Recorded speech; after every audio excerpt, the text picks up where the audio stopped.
സാറേ, ബംഗാളിൽ നടക്കുന്ന അക്രമ പരമ്പരകൾ വഖഫിൻ്റെ പേരിലാണെന്ന് പറഞ്ഞിട്ട് നടക്കുന്നു. പക്ഷേ ഇതിൻ്റെയൊക്കെ പിന്നിൽ ബംഗ്ലാദേശിൽ നിന്ന് നുഴഞ്ഞു കയറിയ കുറച്ച് പേരാണെന്ന് ഇപ്പോൾ കേൾക്കുന്നു. വാസ്തവമുണ്ടോ? ബംഗ്ലാദേശിൽ നിന്ന് നുഴഞ്ഞു കയറിയ എന്ന് പറഞ്ഞാൽ പോരാ. ബംഗ്ലാദേശിലെ തീവ്രവാദി സംഘങ്ങളുണ്ടല്ലോ, ഷെയ്ഖ് ഹസീനയെ പുറത്താക്കിയ ശേഷം കുറേ തീവ്രവാദികളെ ഈ യൂനുസ് വന്നിട്ട് ജയിലിൽ നിന്ന് പുറത്താക്കിയില്ലേ? വലിയ ക്രിമിനൽ കേസുകളിലൊക്കെ, ബ്ലോഗർമാരെ കൊന്ന കേസിലൊക്കെ പെട്ട ആളുകളെയൊക്കെ പുറത്താക്കിയിരുന്നില്ലേ?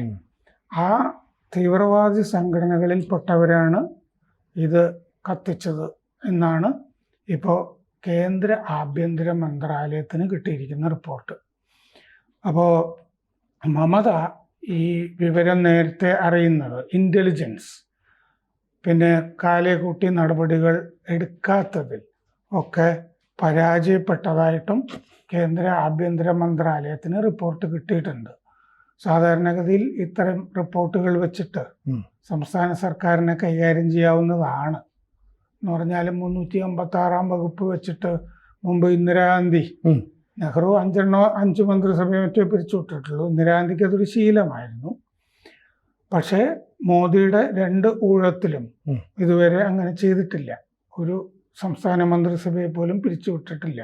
ഇത് കൈകാര്യം ചെയ്യാവുന്ന കേസ് ഈ ആഭ്യന്തര വകുപ്പിൻ്റെ മുമ്പിലുള്ള റിപ്പോർട്ടിലുണ്ട്.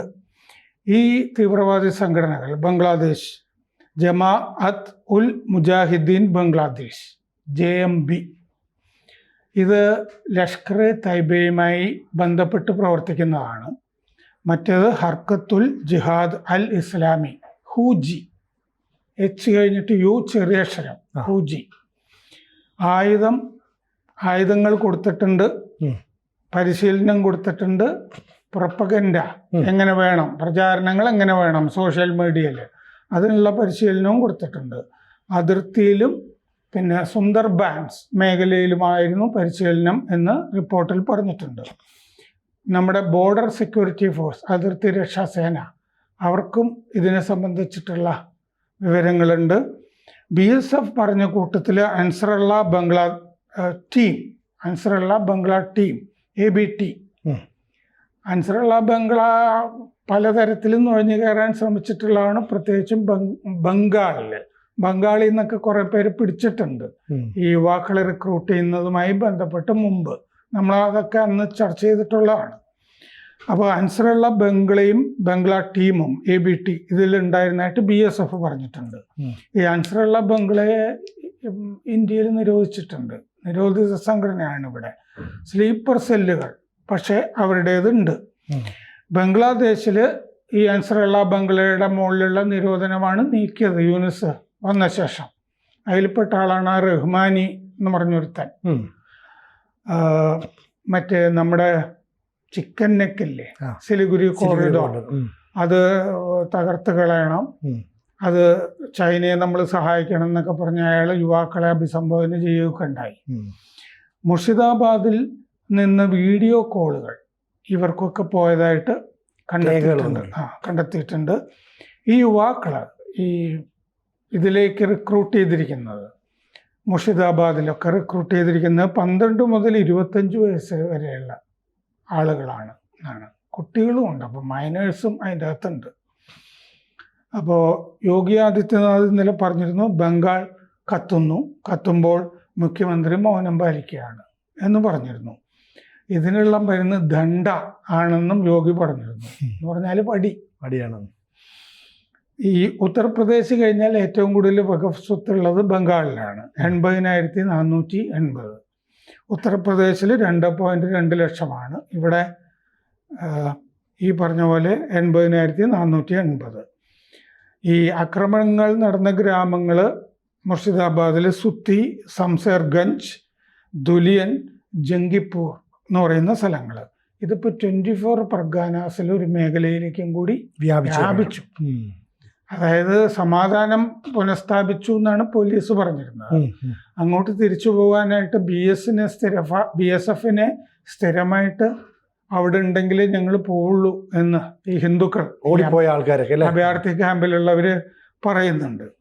അപ്പോൾ ഏപ്രിൽ 11, 12 തീയതികളിലായിരുന്നു അവിടെ ബംഗാളിൽ ഇപ്പോൾ സൗത്ത് 24 പർഗനാസിലെ 14 സ്ഥലങ്ങളിൽ ഇത് പടർന്നിട്ടുണ്ട്. കേന്ദ്രസേനയെ അയക്കണം എന്ന് ഹൈക്കോടതി പറഞ്ഞിട്ടുണ്ട്. ഇവിടെയൊക്കെ മുർഷിദാബാദിലും ഇപ്പോൾ 24 പർഗാനാസിലുമാണ് അക്രമങ്ങൾ. കേന്ദ്ര ആഭ്യന്തര മന്ത്രാലയത്തിന് ഏതാണ്ടൊക്കെ ധാരണ ഉണ്ടായിരുന്നു ഈ നടക്കാൻ പോകുന്ന സംഭവങ്ങളെപ്പറ്റി. അതിനുള്ള മുന്നറിയിപ്പും കൊടുത്തിരുന്നു എന്നാണ് റിപ്പോർട്ടിൽ പറയുന്നത്. ശംഷേർഗഞ്ചിലാണ് ഈ ഒരു അച്ഛനും മകനും കൊല്ലപ്പെട്ടത്. വീട്ടിൻ്റെ ഉള്ളിൽ നിന്ന് വലിച്ചിറക്കി കൊന്നല്ലോ. 3 പേരെ അവിടെ കൊല്ലപ്പെട്ടിരുന്നു. ആ അച്ഛനെയും മകനെയും കൊന്ന കേസിൽ ഈ സഹോദരന്മാരെ 2 പേരെ അറസ്റ്റ് ചെയ്തിട്ടുണ്ട്. പിന്നെ സൂത്തി ശംഷേർഗഞ്ചിൽ കടകൾ വാഹനങ്ങളൊക്കെ കത്തിച്ചു, വീടുകൾ കൊള്ള ചെയ്തു. ഏപ്രിൽ 11 മുതൽ ഈ കൊള്ളിവയ്പ് കൊള്ള ഇതൊക്കെ അവിടെ നടക്കുന്നുണ്ട്. ഏപ്രിൽ 11 ഹിന്ദുക്കൾ പലായനം തുടങ്ങി.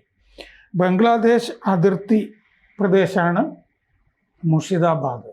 അവിടെ നുഴഞ്ഞു കയറാനൊക്കെ എളുപ്പമാണ് അല്ലേ? വേറൊരു പ്രത്യേകത, CPM തകർന്ന് തരിപ്പണായിട്ട് കിടക്കുന്ന സ്ഥലമാണല്ലോ ബംഗാൾ. അതെ. പക്ഷെ അവർക്ക് സ്വാധീനമുള്ളൊരു സ്ഥലമാണ് മുർഷിദാബാദ് ഇപ്പോഴും. അവരെ ഈ കഴിഞ്ഞ തെരഞ്ഞെടുപ്പിൽ, ലോക്സഭാ തെരഞ്ഞെടുപ്പിൽ അവരുടെ സ്ഥാനാർത്ഥി 2ാം സ്ഥാനത്ത് വന്ന മണ്ഡലമാണത്. എന്നിട്ടും അതേപ്പറ്റി ഒന്നും മിണ്ടുന്നില്ല, അവർക്കൊന്നും ചെയ്യാനും കഴിഞ്ഞില്ല. അതാണ് വാസ്തവം. ഈ മുർഷിദാബാദിൽ ജനസംഖ്യയിൽ 66% പേരും മുസ്ലിങ്ങളാണ്. 24 പർഗാനാസിലെ ബംഗാറിലേക്കാണ് ഇത് വ്യാപിച്ചിരിക്കുന്നത്. ബംഗാർ എന്ന് പറഞ്ഞ മേഖലയിൽ 24 പർഗാനാസിൽ തിങ്കളാഴ്ച മുതൽ അങ്ങോട്ട് വ്യാപിച്ചു. ഇന്ത്യ സെക്യുലർ ഫ്രണ്ട് എന്ന് പറഞ്ഞിട്ടൊരു സംഘടന പ്രതിഷേധം നടത്തുമ്പോൾ ആ പ്രതിഷേധം അക്രമാസക്തമായി. അതാണ് ഈ 24 പർഗാനാസിലെ ബംഗാറിൽ സംഭവിച്ചത്. വാഹനങ്ങൾ കത്തിച്ചു, പോലീസുമായി പ്രതിഷേധക്കാർ ഏറ്റുമുട്ടുകയും ചെയ്തു. ആകെ 2 സ്ഥലത്തുമായിട്ട് ഇപ്പോൾ 221 പേരെ അറസ്റ്റ് ചെയ്തിട്ടുണ്ട്. സാമൂഹ്യ മാധ്യമങ്ങൾ 1093 അക്കൗണ്ടുകൾ ബ്ലോക്ക് ചെയ്തിട്ടുണ്ട് ഇപ്പോൾ. അതൊക്കെയാണ് ഈ പ്രചാരണത്തിന് വേണ്ടി ഉപയോഗിച്ചിരുന്നത് മറ്റേ തീവ്രവാദ സംഘങ്ങൾ. ഏപ്രിൽ 8 ഉമ്മർപൂരിൽ പ്രതിഷേധിച്ചുകൊണ്ടാണ് സംഭവം തുടങ്ങിയത്, കലാപം തുടങ്ങിയത്. 2 പോലീസ് ജീപ്പുകൾ കത്തിച്ചു. ഇതാണ് ഈ സംഭവം. ഈ പോലീസുമായിട്ട് ഏറ്റുമുട്ടുക, പോലീസ് ജീപ്പ് കത്തിക്കുക, ഇങ്ങനെയൊക്കെ ഉണ്ടായിട്ടും ഈ മുസ്ലിം മേഖല ആയതുകൊണ്ട് സർക്കാർ യാതൊരു നടപടി ഒന്നും ചെയ്തില്ല. ഞങ്ങൾ വകുപ്പ് നടപ്പാക്കില്ല, ഞങ്ങൾ നിങ്ങളെ സംരക്ഷിക്കും എന്നാണല്ലോ അതെ ആ സ്ത്രീ പറഞ്ഞത്, മമതാ ബാനർജി. അതുകൊണ്ട് അവർക്ക് എന്തും ചെയ്യാം, സർക്കാരിന്റെ ഭാഗത്തുനിന്ന് വലിയ കുഴപ്പങ്ങൾ ഉണ്ടാകില്ല എന്ന് ഇവർക്ക് പൂർണ്ണ ബോധ്യമുണ്ട്.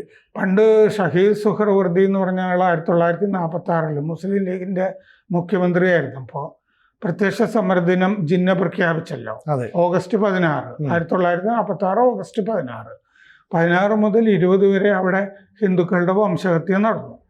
10,000-ഓളം ഹിന്ദുക്കളെ കൊന്നു.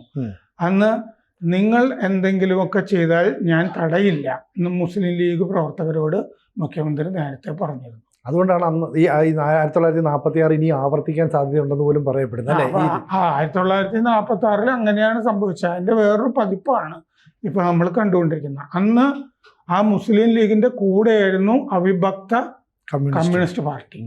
ജ്യോതി ബസു അന്ന് ഈ മുസ്ലിം ലീഗിന്റെ കൂടെ നിന്ന ആളാണ്. ഇതൊക്കെയാണ് ചരിത്രം. ഈ ഏപ്രിൽ 8 ഉമർപൂരിൽ പ്രതിഷേധിച്ചുകൊണ്ടാണ് തുടങ്ങിയത്. പോലീസ് ജീപ്പ് കത്തിച്ചു. അത് NH-12 ആണത്, നാഷണൽ ഹൈവേ. ഏപ്രിൽ 11 ഈ നാഷണൽ ഹൈവേ ഒരു യുദ്ധ രംഗമായി. വാഹനങ്ങൾ കത്തിക്കുക, കടകൾ കത്തിക്കുക, പോലീസിൻ്റെ ജീപ്പുകൾ കത്തിക്കുക, അങ്ങനെ പോയി. പിന്നീടാണ് ഇത് ഗ്രാമങ്ങളിലേക്ക് വ്യാപിച്ചത്. ശംഷേർഗഞ്ച്, ദുലിയൻ, സൂത്തി. ഇഫ്രാബാദിൽ ആണ് ആ അച്ഛനും മകനും കൊല്ലപ്പെട്ടത്. ഹർഗോവിന്ദ മണ്ഡലും മകൻ ചന്ദൻ മണ്ഡലും. സുർജർ മേഖിൽ 3 യുവാക്കൾക്ക് പോലീസ് വെടിവയ്പിൽ പരിക്കേറ്റു. 3 യുവാക്കൾക്ക്. അതിൽ ഇജാസ് അഹമ്മദ് എന്ന് പറഞ്ഞ യുവാവ് കൊല്ലപ്പെട്ടു. ഈ ഇജാസ് അഹമ്മദ് ചെന്നൈയിൽ ഹോട്ടൽ തൊഴിലാളിയായിരുന്നു. ഈദ് കാരണം കുറെ യുവാക്കൾ അവിടെ എത്തിയിരുന്നു. അവരാണ് ഇതിലൊക്കെ പെട്ടുപോയത്. 3 പേർക്ക് പോലീസ് വെടിയേറ്റു. ഉം. അതല്ലാതെ ഹിന്ദുക്കളുടെ പ്രതിരോധം കൊണ്ടല്ല അത് സംഭവിച്ചിട്ടുള്ളത്. അപ്പോൾ ഭൂമി, മസ്ജിദ്, ഖബറിസ്ഥാൻ ഒക്കെ പോവും, നഷ്ടപ്പെടും ഈ വഖഫ് നിയമം വന്നാൽ എന്നായിരുന്നു പ്രചാരണം. ഈദിന് വീട്ടിൽ വന്നവർ അതിൽ പെട്ടുപോയി. അങ്ങനെയാണ് ഈ സംഭവങ്ങൾ ഉണ്ടായത്. അപ്പോൾ ഈ ശരിക്കും പറയാൻ ബംഗ്ലാദേശികളുടെ ഒരു സാന്നിധ്യമാണ് ഈ മൂർഷിദാബാദിലെ കലാപം ഇത്രയും രൂക്ഷമാകാൻ ഇടയാക്കിയത്. അങ്ങനെ പറഞ്ഞ് നിർത്താം അല്ലേ? കൂടുതൽ വാർത്തകളും വിശേഷങ്ങളും നിങ്ങളിലേക്ക് എത്താൻ ABC മലയാളം സബ്സ്ക്രൈബ് ചെയ്യുക, ബെൽബട്ടനും അമർത്തുക.